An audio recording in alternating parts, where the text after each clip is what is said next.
Dans l'Évangile selon saint Matthieu. Voici comment fut engendré Jésus-Christ. Marie, sa mère, avait été accordée en mariage à Joseph. Avant qu'ils aient habité ensemble, elle fut enceinte par l'action de l'Esprit Saint.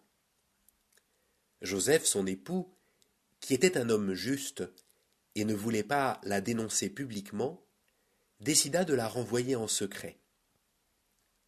Comme il avait formé ce projet, voici que l'ange du Seigneur lui apparut en songe et lui dit : « Joseph, fils de David, ne crains pas de prendre chez toi Marie, ton épouse, puisque l'enfant qui est engendré en elle vient de l'Esprit Saint.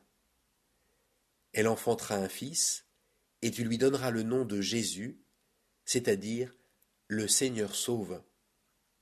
Car c'est lui qui sauvera son peuple de ses péchés. » Quand Joseph se réveilla, il fit ce que l'ange du Seigneur lui avait prescrit.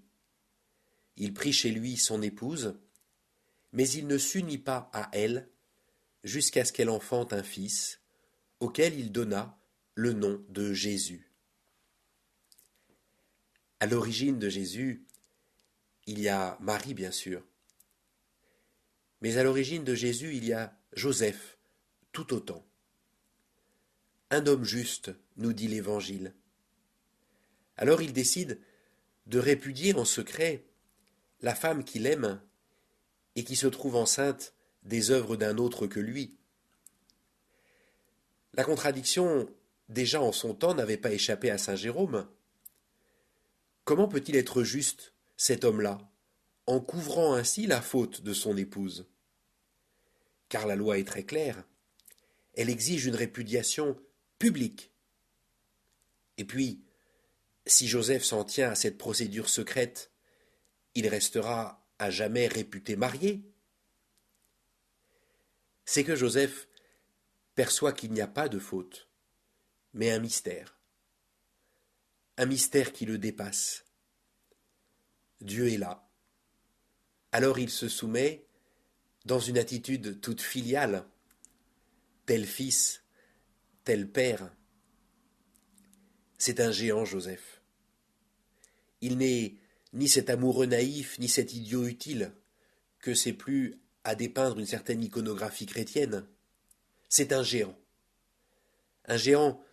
de la taille d'Abraham, consentant à sacrifier son fils, un géant de la taille de Moïse, se retirant devant le mystère de Marie, comme Moïse devant celui du buisson ardent, pour ne pas fouler une terre sacrée.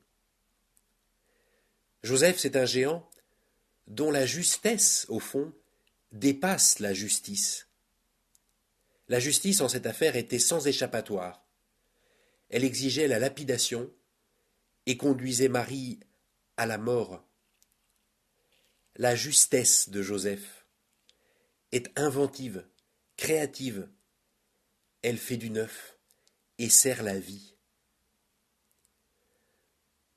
Demandons la grâce, nous aussi, d'aimer avec justesse ceux et celles qui nous sont confiés, c'est-à-dire de savoir les faire vivre et grandir selon le cœur de Dieu.